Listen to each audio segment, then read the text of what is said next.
नमस्कार दोस्तों, स्वागत है एक नई वीडियो में। बात करने वाले हैं पोस्ट ऑफिस जीडीएस में जो है शानदार भर्ती निकल कर आ चुकी है 21,413 पदों पे और इसका आवेदन भी स्टार्ट हो चुका है। 10 फरवरी से लेकर 3 मार्च 2025 तक आप फॉर्म को अप्लाई कर सकते हैं।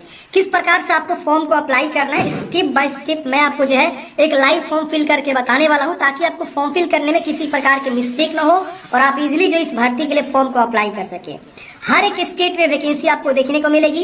काफी सारे लोग जो है ना फॉर्म भरते समय गलती कर देते हैं प्रीफ्रेंस डालने में, उसको भी मैं डिटेल में समझाऊंगा। अगर आप फॉर्म भर रहे हैं तो इस वीडियो को लास्ट तक देख लीजिए कि कैसे क्या भरना है और कैसे प्रीफ्रेंस को देना है। उसके बाद ही फ्रेंड्स आप जब फॉर्म को अप्लाई करेंगे तो बेहतर होगा।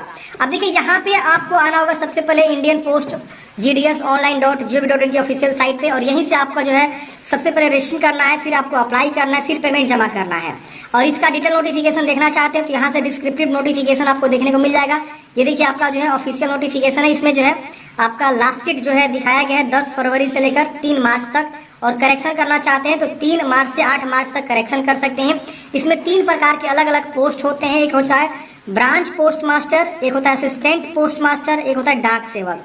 बिना एग्जाम का सिलेक्शन होता है। तो ये मैंने आपको ओवरऑल जानकारी बता दिया। आपके जो मैट्रिक में परसेंटेज होता है ना, उसके आधार पर सिलेक्शन यहाँ पे किया जाता है और शानदार भर्ती होती है फ्रेंड्स। आपका सैलरी भी अच्छा खासा होता है और अगर आपका BPM मिल जाता है ना, पोस्ट क्वालिफिकेशन मतलब सिलेक्शन हो जाता है, तो आप समझ लीजिए बेहतरीन पोस्ट पे लग जाएंगे। उम्र जो है 18 से 40 वर्ष रखा जाता है। ऊपर अपर एज में यहाँ पे छूट भी आपको देखने को मिलता है अलग अलग। अब चलिए मैं आपको बताता हूँ कैसे फॉर्म को भरना है। तो फॉर्म भरने के लिए पहला स्टेप आपको आना है, यहाँ रजिस्ट्रेशन का ऑप्शन मिलेगा, इस पे क्लिक करना है। मैंने आपको डायरेक्ट लिंक भी डिस्क्रिप्शन बॉक्स में प्रोवाइड कर दिया अप्लाई का, आप आके अप्लाई कर सकते हैं। यहाँ पे अपना मोबाइल नंबर लिखना है, वैलिडेट मोबाइल नंबर पे क्लिक करेंगे तो आपके मोबाइल वैलिडेट हो जाएगा। यहाँ ईमेल एड्रेस लिखना है, वैलिडेट ईमेल पे क्लिक करेंगे आपका ईमेल वैलिडेट हो जाएगा। मतलब अगर पहले से रजिस्ट्रेशन होगा यहाँ पे तो बताएगा कि यहाँ रजिस्ट्रेशन पहले से है, तो आप सीधे क्या करेंगे ना, रजिस्ट्रेशन दोबारा आप नहीं करेंगे, सीधे यहाँ से आप जो है लॉगिन अप्लाई पे क्लिक करके पुराना रजिस्ट्रेशन नंबर डाल के आप अप्लाई कर सकते हैं। लेकिन यहाँ पे अगर रजिस्ट्रेशन हो जाता है नया नंबर से तो आप रजिस्ट्रेशन ही करेंगे। यहाँ पे अपना मोबाइल नंबर लेके वैलिडेट करेंगे और ईमेल लिख के वैलिडेट करेंगे। यहाँ पे अपना नाम लिखेंगे, यहाँ पे फादर नेम लिखेंगे, यहाँ डेट ऑफ बर्थ आपको चुनाव करना है कि आपका क्या डेट ऑफ बर्थ है, इस प्रकार से आप चुनाव कर लीजिएगा। यहाँ आपको जेंडर बताना है, मेल फीमेल क्या है। यहाँ पे आपको अपना जो है ट्रांसजेंडर है तो यहाँ पे आपको ऑप्शन आएगा, देख सकते हैं, नहीं है तो आप इसे छोड़ दीजिएगा।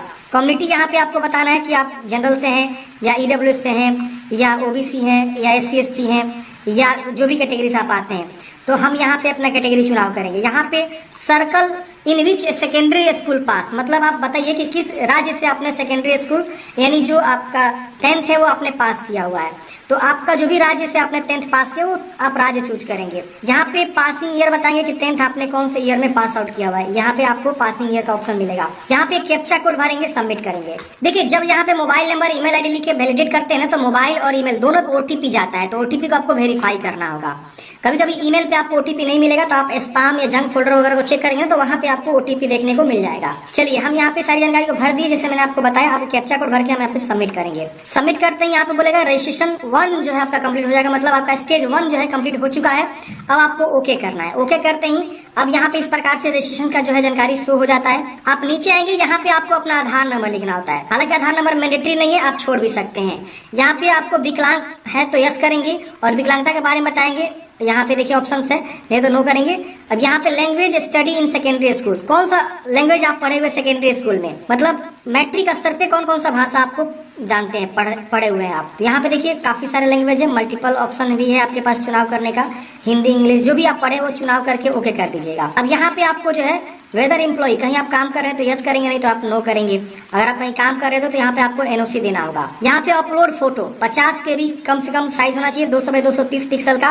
Recent colour passport size photograph आपको अपलोड करना है। व्हाइट बैकग्राउंड बढ़ता रहता है, आप अपलोड कर सकते हैं। सिग्नेचर यहाँ पे बोला गया 140 बाई 60 पिक्सल का, 20 KB से कम होना चाहिए। और यहाँ पे आप रिसेंट जो है सिग्नेचर अच्छे से करके यहाँ पे चूज कर लीजिएगा, फिर यहाँ पे सबमिट कर देना है। सबमिट करते ही यहाँ पे आप देखेंगे तो इस प्रकार से प्रीव्यू आएगा कि आप जानकारी वेरीफाई करेंगे, जो भी आपने जानकारी दिया सब चीज सही है कि नहीं। अगर इसमें कुछ गलती है तो कैंसिल करके एडिट करेंगे, नहीं गलती है तो इसको डिक्लेयर करके सबमिट करेंगे। सबमिट करते हैं फ्रेंड्स, ये देखिए आपका जो है एक रजिस्ट्रेशन ID यहाँ पे जनरेट हो जाता है, रजिस्ट्रेशन नंबर है। इसे आप नोट करेंगे और यहाँ कंटिन्यू टू अप्लाई का ऑप्शन मिलता है, आप इस पे क्लिक करेंगे। जैसे आप इस पे क्लिक करेंगे फ्रेंड्स, अगला स्टेप खुल जाएगा। अब देखिए यहाँ पे जो आपको रजिस्टर नंबर मिला है ना, ये हमेशा काम आएगा, इसको नोट करिएगा। जब आपका रिजल्ट आएगा ना तो यही रजिस्ट्रेशन आईडी से आप ढूंढेंगे। चलिए यहाँ कंटिन्यू टू अप्लाई पे क्लिक करते हैं। अब देखिए सडनली हमारा दूसरा स्टेप आ जाता है। अब यहाँ सर्कल अप्लाई, किस सर्कल से अप्लाई करना चाहते हैं यहाँ पे आपको देखने को सर्कल है, उसके अकॉर्डिंग हम यहाँ पे चुनाव कर लेंगे, सबमिट कर देंगे। सबमिट करते ही ये देखिए तुरंत एक ओटीपी जाएगा, हमारे मोबाइल पे ओटीपी आ चुका है। हम यहाँ पे ओटीपी को लिखेंगे और कैप्चा कोड भर के नेक्स्ट करेंगे। नेक्स्ट करते हैं फ्रेंड्स। अब देखिए यहाँ पे इस प्रकार से आपका सारा जानकारी आ जाता है। हमने रजिस्ट्रेशन कंप्लीट किया, हमने अब एप्लीकेशन फॉर्म को कंप्लीट करना है। अब देखिए यहाँ पे आपको अपना कम्युनिकेशन एड्रेस फिल करना है, यहाँ पे परमानेंट एड्रेस फिल करना है। तो कम्युनिकेशन एड्रेस में जो भी आपका एड्रेस है, जैसे यहाँ पे देखिए डोर, हाउस, अपार्टमेंट नंबर, अगर ये सब नहीं है आपको तो सिंपल यहाँ विलेज लिख के आप यहाँ विलेज लिख सकते हैं, गाँव वाले जो बिलोंग करते हैं, ठीक है ना। पोस्ट लिख के आप पोस्ट यहाँ पे दे सकते हैं। यहाँ पे सिटी में अपना जो भी सिटी है या गांव का नाम है वो लिख सकते हैं। यहाँ पंचायत है तो पंचायत लिख लीजिए, पिन कोड लिख दीजिए। तो ऐसे आपको कम्युनिकेशन एड्रेस भर देना है। यहाँ पे परमानेंट एड्रेस पूछ रहा है, अगर सेम है इसको टिक करेंगे, इधर वाला सेम सेम कब हो जाएगा, अलग है तो अलग अलग भी आप लिख सकते हैं। अब यहाँ पे जो आपने यहाँ चुनाव किया सर्कल कि आपने बिहार से पढ़ा, 2013 में पास आउट है मैट्रिक, तो अब आपको पूछ रहा है सिलेक्ट बोर्ड। मान लीजिए सपोज यहाँ पे आप सीबीएसई से पढ़ाई किया है, सीबीएसई चूज करेंगे। अब सीबीएसई चूज करते ही देखिए यहाँ पे आएगा रिजल्ट टाइप, आपका मार्क्स वाला है, ग्रेड है कि पॉइंट है। मान लीजिए ग्रेड है तो ग्रेड चूज किए। अब ग्रेड के अकॉर्डिंग देखिए यहाँ पे जो है जो आपका इंग्लिश कम्युनिकेटिव आपका सब्जेक्ट होगा उसका लैंग्वेज में कौन सा ग्रेड मिला है, यहाँ पे दूसरा सब्जेक्ट क्या है, तीसरा सब्जेक्ट क्या है, मैथ, साइंस, सोशल साइंस जो भी है। अब यहाँ पे अपना जो है अच्छे से भरेंगे, आपका स्कोर ऑटोमेटिक यहाँ शो कर देगा। तो सीबीएसई वाले ऐसे भर सकते हैं। अगर आप बिहार बोर्ड से पढ़े तो बिहार बोर्ड 500 मार्क्स, यहाँ देखिए 800 मार्क्स संस्कृत बोर्ड वाला है। यहाँ देखिए बिहार बोर्ड ओपन स्कूलिंग का 500 मार्क्स वाला। जो बहुत पुराने कैंडिडेट्स हैं उनका जो है 700 वाला भी आता है, जैसे 1975 में 2017 के बीच अगर वो दिए होंगे तो उनका कुछ अलग होगा। तो अपने अकॉर्डिंग यहाँ से जो है ये 500 मार्क्स वाला चुनाव करेंगे। तो हम जैसे यहाँ पे चूज किए तो अब देखिए यहाँ पे हमारा जो आएगा रिजल्ट मोड मार्क्स चूज करेंगे। अब देखिए यहाँ पे इंग्लिश में कितना नंबर मिला हुआ है, ये मेरिट के लिए इंक्लूड नहीं किया जाएगा, यहाँ लिखा हुआ है। तो मान लीजिए हमको इंग्लिश में जो है 50 नंबर मिला है, सही से भरना है मैट्रिक के अकॉर्डिंग। उसकी वजह से आपने बंगाली पढ़ा, हिंदी, मैथिली या उर्दू क्या पढ़ा हुआ है वो आप यहाँ चूज करेंगे। कितना नंबर मिला हुआ है, 100 का होगा, जो भी मिला हुआ है यहाँ लिख देंगे। मैथ में कितना मिला हुआ है वो लिख देंगे, साइंस में क्या मिला हुआ है जो वो लिख देंगे, जो भी मिला हुआ है अच्छे से गलत नहीं लिखना है, ध्यान दीजिएगा। अब संस्कृत एक होगा आपका लास्ट में तो वो भी आपको यहाँ पे ऐड कर देना है, और उसके भी यहाँ पे ऐड करने के बाद से 7 कंटिन्यू कर देना है। तो जैसा आपका है वैसा यहाँ पे ऑटोमेटिक बन जाएगा, अपने अकॉर्डिंग भर लीजिएगा। अब अगले स्टेप में यहाँ पे जैसे हमने यहाँ पे बिहार चूज किया कि किस हम जो है सर्कल से अप्लाई कर रहे हैं बिहार। अब बिहार में जितने भी डिवीजन है, जैसे कि मैंने आपको बताया ना कि आप बिहार का क्लिक करेंगे तो बिहार में जितने भी डिवीजन वैकेंसी निकलेगी वो सारा शो करेगा। जैसे आप सीवान का देखना चाहते हैं तो यहाँ आप जो है सीवान चूज करेंगे। अब सीवान यहाँ पे आपका आ जाएगा। अब सीवान में जहाँ जहाँ वैकेंसी व्यू पोस्ट पे क्लिक करेंगे तो सीवान में जहाँ जहाँ वैकेंसियाँ दिखा देगा, 38 वैकेंसी है सीवान में। और देखना चाहते हैं आप यहाँ से जाएंगे, सहरसा का देखना चाहते हैं, सहरसा पे आप क्लिक करेंगे तो सहरसा का दिखा देगा। तो अब यहाँ वो पूछा जा रहा है कि आप वो चुनाव करिए कि किस डिवीजन में अप्लाई कर रहे हैं। और मैंने आपको क्या बताया स्टार्टिंग में कि पहले आप अपने कैटेगरी को देखिए कि किस कैटेगरी में कहाँ कितनी वैकेंसी, उसके अकॉर्डिंग प्रेफरेंस देना आपको जरूरी होता है। मान लीजिए आप सीवान से अप्लाई कर रहे हैं और आप एसटी कैटेगरी से बिलोंग करते हैं, एसटी का कहीं सीटें नहीं है सीवान में, तो फिर फॉर्म भरने से कोई मतलब ही नहीं है। समझिए बात को, बहुत डीप जानकारी दे रहा हूँ, ऐसा जानकारी कोई नहीं देगा। सारण से आप भरना चाहते हैं, सारण में आपका जो है ओबीसी सीट है ही नहीं कहीं भी किसी भी पोस्ट पे, तो वो आपको ध्यान देना होगा और उसके अकॉर्डिंग आपको देना होगा। तो मान लिया मैं यहाँ पे पटना डिवीजन चूज किया। अब देखिए पटना डिवीजन में यहाँ पे 10 वैकेंसी दिखा रहा है, पेज नंबर 2 पे जाते हैं तो 16 वैकेंसी टोटल यहाँ पे पटना डिवीजन में। अब पटना में देखेंगे यहाँ पर ओबीसी का जो है ये यहाँ पोस्ट ऑफिस पे जो है डाक सेवक की वैकेंसी, यहाँ देखिए एबीपीएम की वैकेंसी है ओबीसी पोस्ट पे। यहाँ यूआर पोस्ट पे तो हर कोई प्रेफरेंस दे सकता है, एससी एसटी ओबीसी सब कोई दे सकता है यूआर में, क्योंकि यूआर अनरिजर्व होता है। General, EWS, SC ST OBC सब यूआर को प्रेफरेंस दे सकता है, लेकिन ओबीसी यूआर को दे सकता है, एससी एसटी दे सकता है, लेकिन जो है ओबीसी एससी एसटी को नहीं दे सकता है। एससी एसटी जो है ओबीसी को नहीं दे सकता है, या एससी एसटी जो है आपका मतलब ओबीसी जो है एससी एसटी को नहीं चूज कर सकता है। तो ऐसा नियम यहाँ पे होता है।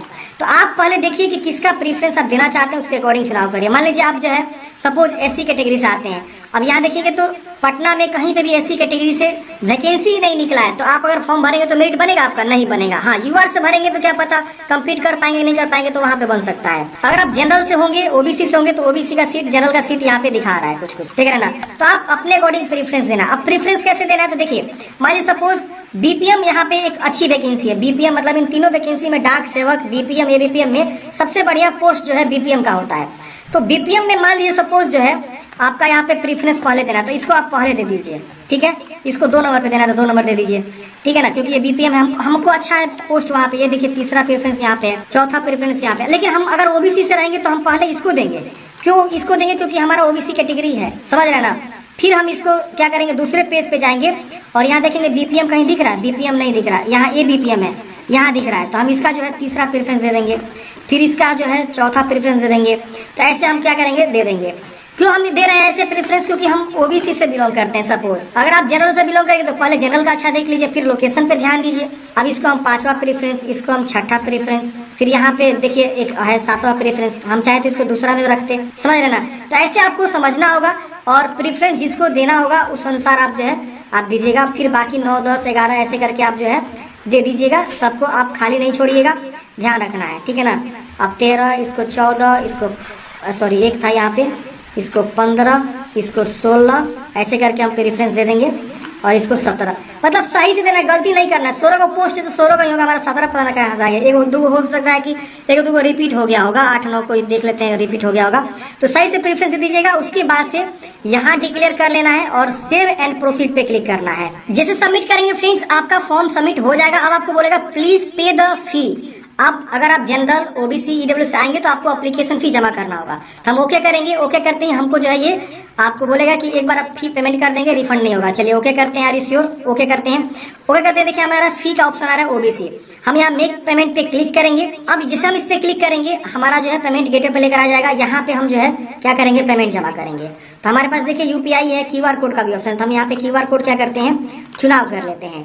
हम क्यूआर कोड को स्कैन करके यहाँ पे देखिए पेमेंट मार देंगे। गूगल पे, फोन पे या पेटीएम, जिससे भी आपके पास जो भी ऐप है उसको हम जो है यूज करके और स्कैन करके पेमेंट कर देंगे। पेमेंट करते हैं ऑटोमेटिक हमारा फॉर्म जो सबमिट हो जाएगा। चलिए हम यहाँ पे पेमेंट कर देते हैं। तो हमने स्कैन करके पेमेंट कर दिया, ऑटोमेटिक जो देखिए ऑटोमेटिक रीलोड हुआ पेज और सबमिट हो गया। ओके ओके कर देंगे। अब हमको प्रिंट आउट इस तरह से देखिए निकल जाएगा।